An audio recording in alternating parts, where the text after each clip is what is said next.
అనుదిన నిత్యజీవపు మాటలు. దేవుని నామానికి మహిమ కలుగునుగాక. దేని వాక్యాన్ని చదువుకుందాము. ఊరకుండుడి, నేనే దేవుణ్ణని తెలుసుకొనుడి. అన్యజనులలో నేను మహోన్నతుడనగుదును, భూమి మీద నేను మహోన్నతుడనగుదును. కీర్తనల గ్రంథము 46వ అధ్యాయము 10వ వచనం.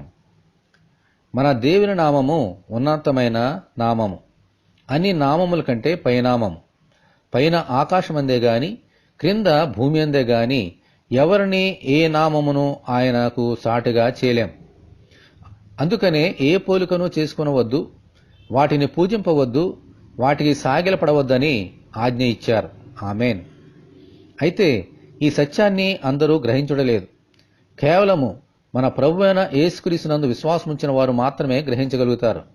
ఎందుకంటే ప్రభువైన యేసుక్రీస్తు ఈ లోకానికి వచ్చి మన దేవుడు ఎంత మహోన్నతుడో అనేక అద్భుత కార్యముల ద్వారా, ఆశ్చర్య కార్యముల ద్వారా ఈ లోకానికి చూపించారు.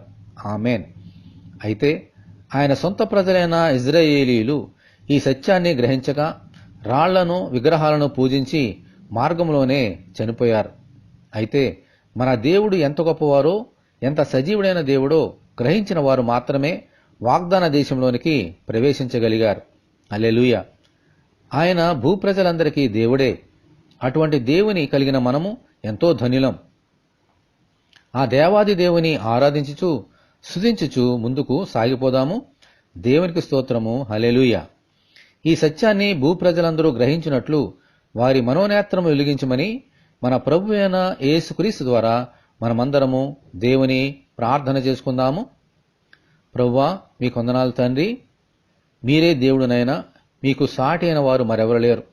మీరు మహోన్నతుడైన దేవుడివై ఉండి సర్వాన్ని నీ నోటి మాట చేత నడిపించిన దేవాది దేవుడునైనా. అటువంటి దేవుణ్ణి కలిగిన మేము ఎంతో ధన్యులం. ఈ లోకంలో ఈ సత్యాన్ని గ్రహించిన వారు అనేక మంది ఉన్నారు.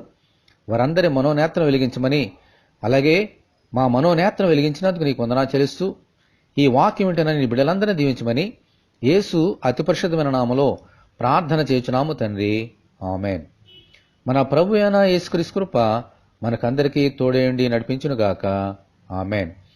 పరిశుద్ధ దేవుని మందిరం.